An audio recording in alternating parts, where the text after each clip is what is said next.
Kali ini, kita bakal bedah sebuah buku yang keren banget, yang kayaknya ngajak kita mikir ulang soal konsep penyembuhan dan rasa memiliki. Kita bakal lihat kenapa ya, slogan cintai dirimu sendiri yang sering kita dengar itu, mungkin aja nggak cukup buat nyembuhin luka yang benar-benar dalam. Kita mulai dari kutipan yang satu ini. Rasanya langsung kena banget ya. Ini benar-benar jadi inti dari semua yang akan kita bahas. Gimana susahnya jadi diri sendiri di dunia yang kadang terasa asing. Coba deh, tanya ke diri sendiri. Pernah nggak sih ngerasa nggak pas sama diri sendiri? Kayak ada yang salah. Nah, perasaan universal inilah yang dipakai Lindo Bacon, penulis buku ini, sebagai titik awal buat ceritain kisahnya yang sangat personal. Sekarang, kita bakal masuk ke sebuah cerita pribadi yang jadi fondasi dari semua gagasan di buku ini. Sebuah momen yang harusnya jadi perayaan, tapi malah jadi pengalaman yang luar biasa menyakitkan. Lindo Bacon cerita soal pengalamannya di acara Bat Mitzvah, sebuah ritual penting buat nandain seorang anak perempuan jadi wanita dewasa. Buat Lindo, momen ini justru menakutkan banget. Kenapa? Karena mereka ngerasa lagi berdandan jadi sosok perempuan yang bukan diri mereka sama sekali. Dalam banget kan? Bayangin, di hari yang seharusnya penuh kebahagiaan, pesan yang diterima malah, kalau kamu mau diterima, kalau kamu mau aman, kamu harus sembunyiin siapa diri kamu yang sebenarnya. Oke, dari cerita yang personal tadi, sekarang kita geser ke sisi sainsnya. Karena ternyata, rasa sakit karena nggak diterima itu bukan cuma perasaan loh, itu adalah realitas biologis yang benar-benar terjadi di dalam tubuh kita. Nah, kita perlu paham istilah ini, mikroagresi. Ini tuh kayak hinaan-hinaan kecil, super halus, yang sering dialami kelompok termarginalkan. Mungkin kelihatannya sepele ya, tapi kalau terjadi terus-menerus, numpuk, akhirnya jadi stres kronis. Bener-bener kayak mati pelan-pelan karena 1000 sayatan kertas. Dan ini dia akibatnya secara biologis. Ketika tubuh kita terus-terusan ngerasa nggak aman karena mikroagresi, akhirnya jadi aus. Sistem pertahanan tubuh kita yang harusnya kuat malah jadi rusak.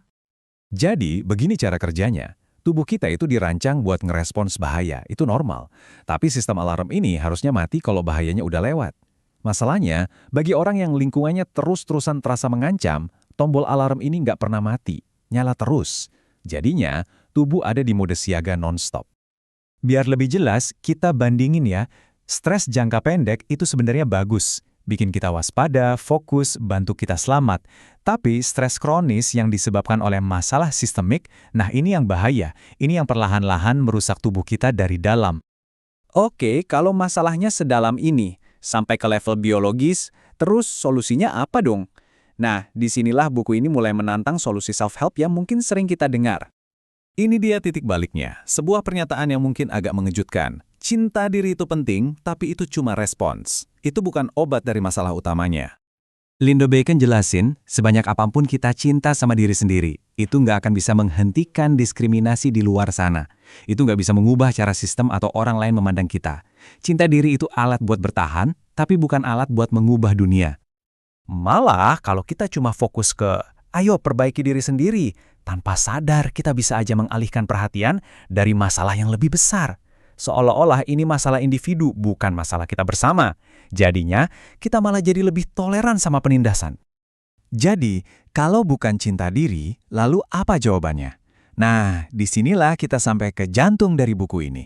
Solusi yang sebenarnya itu bukan cuma ada di dalam diri kita, tapi ada di antara kita. Ini fakta biologis loh. Otak kita itu emang dirancang untuk terhubung. Kebutuhan untuk terkoneksi sama orang lain itu sama fundamentalnya kayak butuh makan dan minum. Makanya, merasa terisolasi itu beneran sakit secara fisik. Lihat deh perbedaannya, kontras banget. Di satu sisi, keterasingan sosial itu nyakitin otak kita, sama kayak sakit fisik. Tapi di sisi lain, koneksi yang aman itu justru ngelepasin hormon-hormon baik, nurunin stres, dan bahkan bisa memprogram ulang otak kita jadi lebih kuat. Dan ini membawa kita kembali ke cerita Lindo. Kunci penyembuhan mereka bukanlah berjuang sendirian buat mencintai diri sendiri, tapi justru saat mereka menemukan koneksi yang aman, menemukan komunitas di mana mereka bisa jadi diri mereka seutuhnya tanpa takut. Oke, jadi gimana caranya kita menciptakan rasa memiliki ini secara nyata? Ini bukan lagi soal mengapa, tapi soal bagaimana. Ini bukan cuma soal perasaan, tapi soal tindakan. Contoh-contoh ini nunjukin kalau rasa memiliki itu adalah aksi politik dan sosial. Ini soal mengubah kebijakan yang ada, mengubah layanan kesehatan, mengubah cara kita membangun komunitas, supaya setiap orang, benar-benar setiap orang, bisa merasa aman dan diterima. Sebagai penutup, coba deh kita renungkan pertanyaan ini. Pertanyaan ini merangkum semua yang udah kita bahas. Gimana kalau penyembuhan sejati itu bukan tentang sibuk memperbaiki diri sendiri, tapi tentang keberanian untuk menemukan jalan kembali untuk terhubung satu sama lain?